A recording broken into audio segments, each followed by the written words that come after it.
It was late, around midnight or maybe 1 a.m., and I was out doing DoorDash deliveries, like I often did during these late hours. Staying up late wasn't unusual for me, and neither were the quiet, slow nights. This particular night was no different. I was driving around, listening to music, waiting for an order to pop up. When one finally came through, I didn't think much of it. I just accepted it without even looking at the details. It was a slow night, so I wasn't exactly in a position to be picky. The order was from a 24/7 McDonald's, so I headed over, picked it up, and let the app guide me to the drop-off location. The drive was about 15 minutes, and the roads were eerily quiet. I wasn't really thinking about much, just going through the motions, you know? But as I got closer to the destination, something felt off. The app directed me to turn into what I can only describe as a business area, but it wasn't like any I'd seen before. Most business districts are clean, well-maintained, and lit up, but this place was the complete opposite. The buildings looked old, almost abandoned, with overgrown grass and bushes everywhere. It was unsettling, but I figured it was just a rundown part of town. I delivered to office buildings before, so I didn't think much of it at first. The map led me to a small, one-story office building that looked just as neglected as the others. I pulled into the parking lot, and the app had me go around to what seemed like the back of the building. It was hard to tell, though. Everything looked the same, old, worn, and forgotten.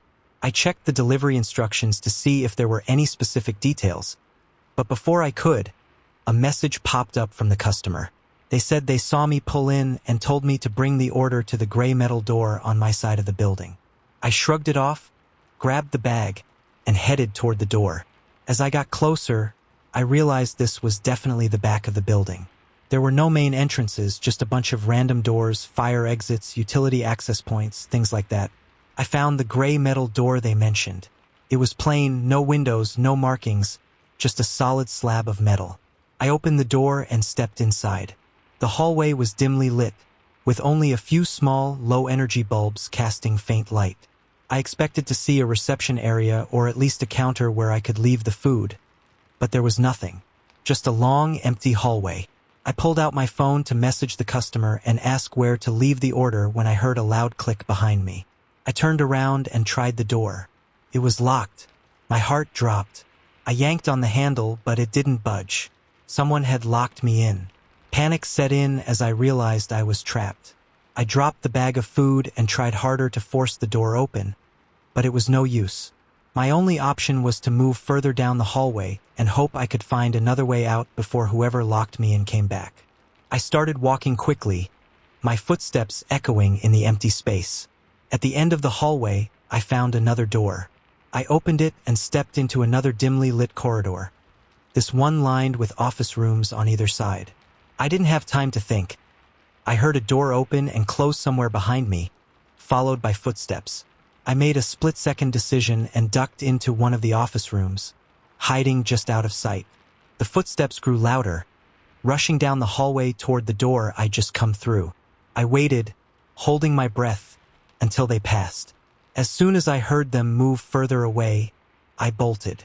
I ran back the way I'd come, hoping to find an exit. Thankfully, I did.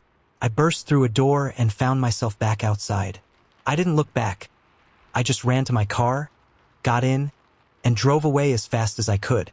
When I called the police, they didn't seem to fully grasp the urgency of the situation. It took them 20 minutes to arrive, and by then, there was no one there.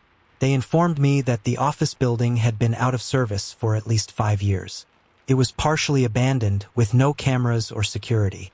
To this day, I have no idea what would have happened if I hadn't gotten out of there when I did.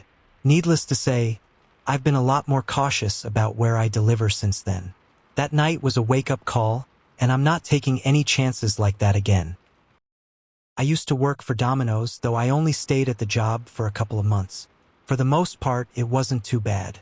I spent my nights running pizzas back and forth, making a little extra cash from tips. It was a straightforward gig, and I didn't mind it. But there was one night that still haunts me to this day. Our store was open until midnight, and surprisingly, we got a lot of orders even late into the night. This particular night, I was working until close, and around 11 p.m., an order came in. I didn't think much of it, just another delivery. I grabbed the pizzas and headed out. The address took me to a part of town I wasn't very familiar with. Most of our deliveries were in the same general area, but this one was different. It was more spread out with lots of woods and isolated properties. I always thought this was where the wealthy people lived, with their big houses tucked away in the trees. But at night it just felt empty. The GPS led me down a gravel road lined with lamps on either side. It was wide enough for a car, but at the end, it split into 5 smaller paths, each too narrow for a vehicle. There was a sign that read, "Welcome to Frosted Oak Cabins." I checked the address on the order again, Cabin 3. I looked at the signs next to each path and found the one that led to Cabin 3. The path was dimly lit, with small lamps spaced far apart. I couldn't see very far ahead, and I had no idea how long I'd have to walk. I parked my car, grabbed the pizzas, and started down the path. The dim lighting made it hard to see, and I had to rely on the faint glow of the lamps to guide me. Every few seconds, I'd step into a pool of light, only to be plunged back into darkness as I moved toward the next one. The woods were quiet, just the sound of crickets and the rustling of leaves in the wind. It was peaceful, but the darkness made me uneasy. After what felt like forever, though it was probably only 3 or 4 minutes, I reached the end of the path. There was a small cabin in a clearing with a single window on the front. Oddly, there was no light coming from inside. The cabin was completely dark. I walked up to the door and knocked. The sound echoed inside, but there was no response. I pulled out my phone and called the number on the order. It rang for a full minute, but no one answered. I wasn't sure what to do. I didn't want to walk all the way back for nothing, but I also didn't want to just leave the pizzas outside. As I stood there, debating my next move, I got a text from the same number I just called. It read, "I'm not at the cabin right now. The door is unlocked. Please leave the pizzas on the table inside. Thanks." I hesitated.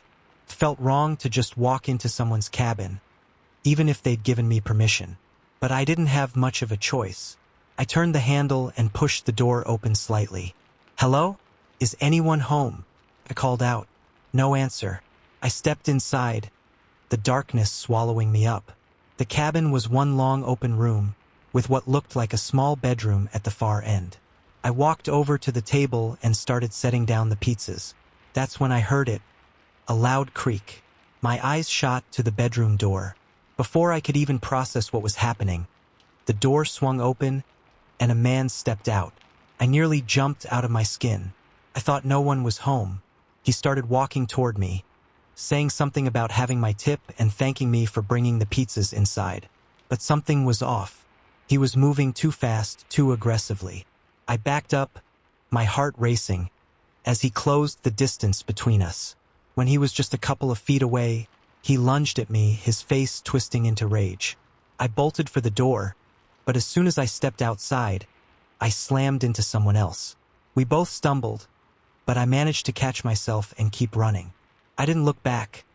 I just sprinted down the path as fast as I could. Behind me, I could hear both men chasing after me, but every time I glanced back, they were just outside the glow of the lamps, shadows in the darkness. I made it to my car, threw myself inside, and sped away. My hands were shaking as I called the police. By the time they arrived, the men were gone, of course. I hoped the order information, the phone number and cabin rental, would help identify them, but it didn't. They'd broken into an unrented cabin, used a fake phone number, and paid with a Visa gift card. There was no way to trace them. Looking back, the whole thing is even more terrifying. It was clearly a setup.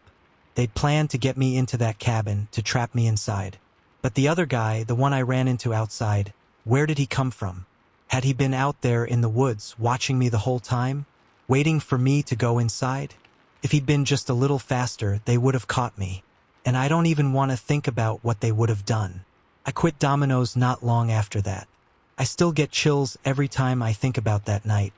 It was a reminder that even the most ordinary job can turn into something unimaginable in the blink of an eye. Back in my 20s, I used to do deliveries as a side gig. It's been a while since then, but there's one incident that's always stuck with me. It was late one night, around 9 p.m., when an order came in at the restaurant I worked for. I headed out to drop it off around 9:20, thinking it was just another routine delivery.